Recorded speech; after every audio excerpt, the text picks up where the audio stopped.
This episode is brought to you by Progressive Insurance. Do you ever think about switching insurance companies to see if you could save some cash?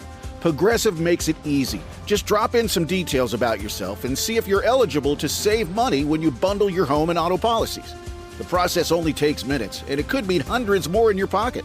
Visit Progressive.com after this episode to see if you could save. Progressive Casualty Insurance Company and Affiliates. Potential savings will vary. Not available in all states.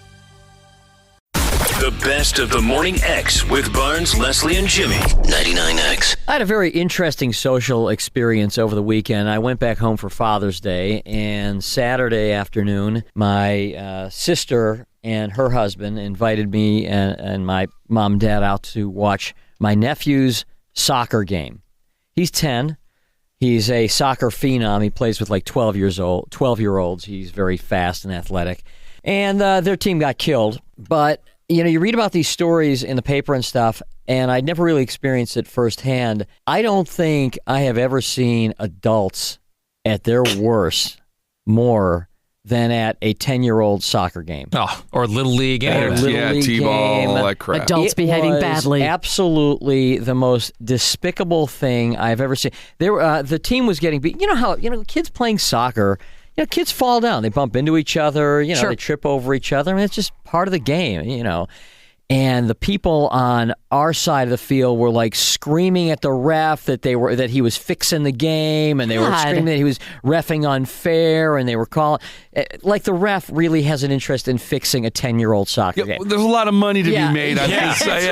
Vegas is turned upside down. They actually at one point, one of the fathers was accusing the ref of being in cahoots with the coach of the other team. Like, there's cahoots. Yeah. For a 10-year-old soccer match. The ref who's hired, he's an outside ref hired by the Park District to come in and ref these kids' games. He probably makes $25, and he leaves.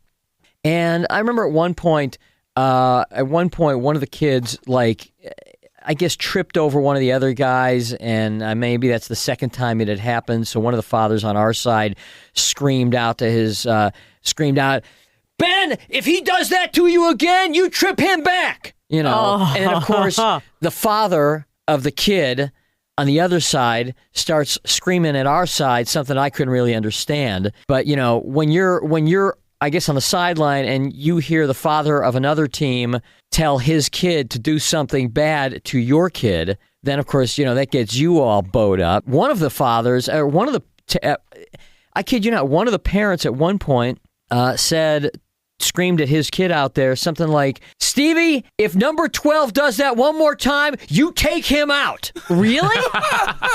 Take him out? So of course, number 12's parent comes over about 20 minutes later, and he's looking for the person who has screamed at Stevie to take number 12 out. And nothing really happened. I mean, everybody settled down.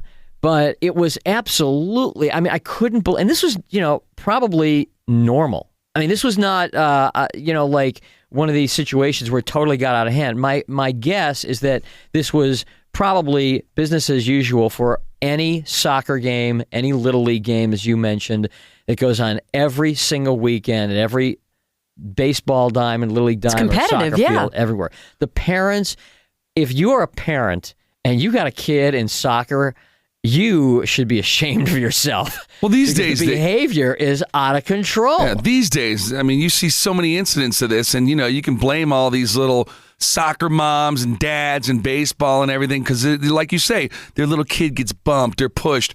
Man, when I was playing Little League and my dad was coaching, if I slid home and the guy bloodied my face up or something, I'd just get up and be like, you should have made it. You should have slid in. No big deal. You don't scream and yell at the other people. Oh, it's unbelievable. At one point, my nephew went, to kick the ball or whatever, and he slipped in. He and an opposing player went to kick the ball at the same time, and my nephew tripped or whatever, so he fell, but the kid still went to kick the ball and accidentally kicked my nephew. He fell near the ball and kicked him. So, of course, my brother-in-law was accusing the other kid of being a dirty player. These kids are dirty players. They're the dirtiest players we've ever played. And they're, and of course, when they say that, what does it do? It instills in the kid that the other teams are dirty, which they're not. I can't believe this call coming in. Hang on. Shane, what did Yeah, you hey. What's going on? Yeah. Nah. I used to be a Little League coach, or not coach, but a Little League ref in one of the local districts. I just won't say to make sure nobody gets in trouble.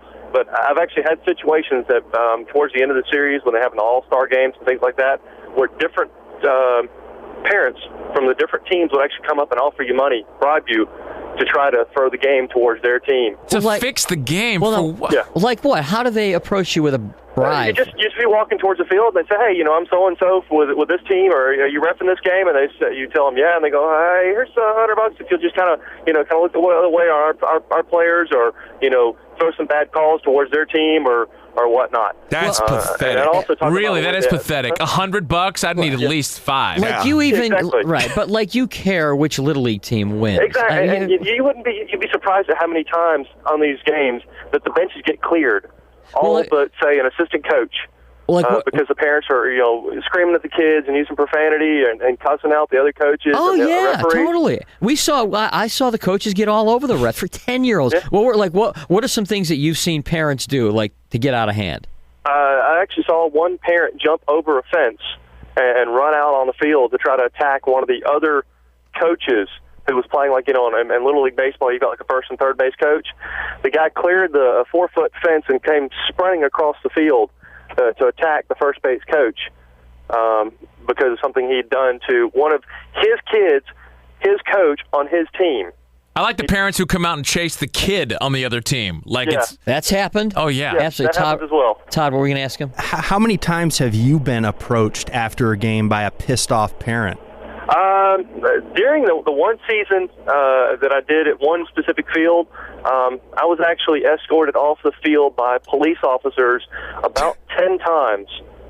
After the games were over with, I would have some of the local police officers escort me back to my car because of parents sitting there swinging baseball bats and, kind of like holding a baseball bat and just kind of smacking it on their hand, waiting for me to get clear so they can come attack me. What is it? Now, I'm guessing that what this all boils down to is the parents' inadequacy. Yes, they're trying to live it out through the kid. Right. Exactly. It's exactly what it is. It has nothing to do with the kid. It's all the pressure's on little Timmy. Right. Now we know why we have psycho athletes. Right. They grow up to be crazy. Yeah, it's the parent who is a failure as a Little League player or a soccer player who is vicariously living through the kid. It was a display unlike that I've ever seen. Let's go to Zach. Yeah. Hey, Zach. Hey. What's going on? When I was 13, I played soccer for 8 years, and I was in Paulding County, and the other team's goalie pulled a knife on one of our forwards in the middle of the game. In the middle of the game? In the middle of the game. Well, they scored on him, and he pulled a knife on one of our forwards. What? No, but see, that's the kid. Okay, so that's bad, but to me, what's more appalling than the kid not knowing right from wrong is like the freaking parents going out of control on the side. What kind of example is that? It's not even that. It's like, can you see, Bart? Look, you're a parent. Can you see getting that worked up over a freaking soccer game? It's not. It's supposed to be fun. It's not that anymore. It's just at these games. Who strictly cares? competitive. What is the point? Are you going to get a parade in your neighborhood when it's over? What did you see? What is the point? Did you see your sister and brother-in-law acting any differently? Well, afterwards, like my brother-in-law is like, yeah, they were dirty. That was the worst ref. He was totally favoring the other team. I'm like, Jeff, he wasn't 10. favoring the other. They were 10. You think that ref cares whether the blue team wins or the white team wins? And these are the same parents who go off to Alta and start cheating and throwing, craziness. There's more to the story. This bit resumes after a brief intermission. More Best of the Morning X is coming up next on 99X. This is Woman's Work with Nicole Khalil. I would rather have the temporary pain of discomfort than the avoidable pain of regret. There are too many of us that we're waiting for someday, and the clock is ticking. Redefining what it means to be doing woman's work. Make sense of this wild, chaotic, and beautiful world and your place in it. That is woman's work. This is Woman's Work from Believe. Follow and listen on your favorite platform.